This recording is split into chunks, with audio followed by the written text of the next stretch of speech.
मुश्किलात हमने बहुत देखे हैं। रियाज साहब ने अपनी तकरीर में उनके तरफ इशारा किया, इशारा क्या, खुल के कहा। यहां पकड़ दकड़ रही, गिरफ्तारियां रही, बिना किसी वजह नौजवानों को तंग किया गया, सताया गया, मुख्तलिफ कानून उनके खिलाफ इस्तेमाल किए गए। यहाँ के हमारे लोकल जेल तक भरे तो फिर नौजवानों को जम्मू कश्मीर से बाहर जेलों में रखने का काम उन्होंने शुरू किया। अंधाधुंध पीएसए का इस्तेमाल हुआ। नेशनल कॉन्फ्रेंस के मंशूर में अब इससे शायद रियाज साहब के कामकाज में थोड़ा सा फर्क आएगा, लेकिन हमने अपने मंशूर में वादा किया है कि नेशनल कॉन्फ्रेंस की हुकूमत आई तो हम जम्मू कश्मीर से पीएसए का कानून जो है हटा देंगे, ताकि दोबारा कभी इस कानून के गलत इस्तेमाल की गुंजाइश ना रहे।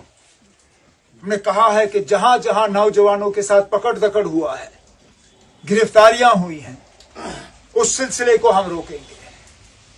नौजवानों को और बुजुर्गों को भी वेरिफिकेशन में तंग किया जाता है।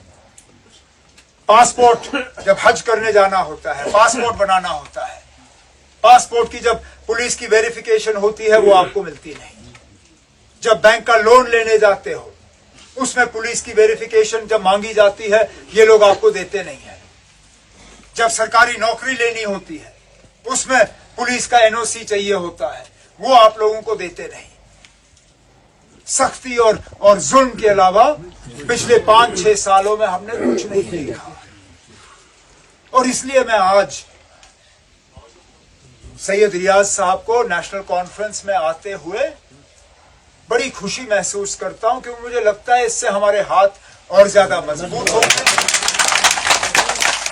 हम अपना पैगाम, अपना मंशूर, क्योंकि इलेक्शन जो है ठीक है, एक तरफ से आप उम्मीदवार का चेहरा देखते हो, एक तरफ से आप तंजीम का निशान देखते हो, लेकिन उसके साथ साथ ये भी देखना जरूरी है कि तंजीम आखिरकार अगर हुकूमत में आती है तो उस हुकूमत का इस्तेमाल किस तरह करेगी। और इसलिए मैं आप सब साथियों से गुजारिश करूं कि मेहरबानी करके आप हमारा मंशूर देखिए, देखें कि हमने क्या लोगों के सामने रखा है, किस तरह हमने सिर्फ सियासी बातें नहीं की।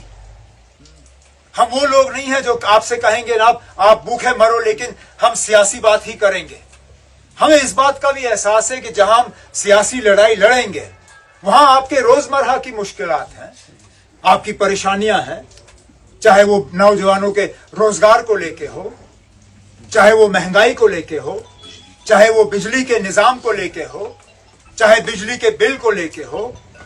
जिस तरह पानी के बिल आज इनकी कोशिश है कि घर घर पहुंचाएं, उसको लेके हो।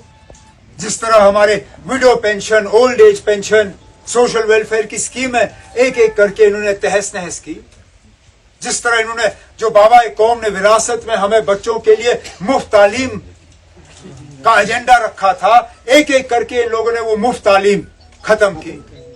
हमने अपने एजेंडा में इन सब चीजों का जो है एक इलाज रखा है।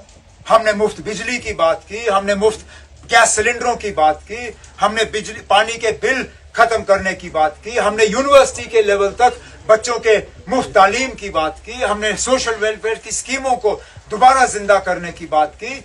ऐसा कोई हिस्सा नहीं है लोगों का, हमारे जो गुजर बकरवाल भाई हैं, उन्हें जो तकलीफ होती है, उन्हें जो फॉरेस्ट राइट एक्ट के तहत जो हक मिलना चाहिए, जो उनको उस हक से महरूम रखा जाता है, इन सब चीजों का जिक्र हमारे मंशूर में है।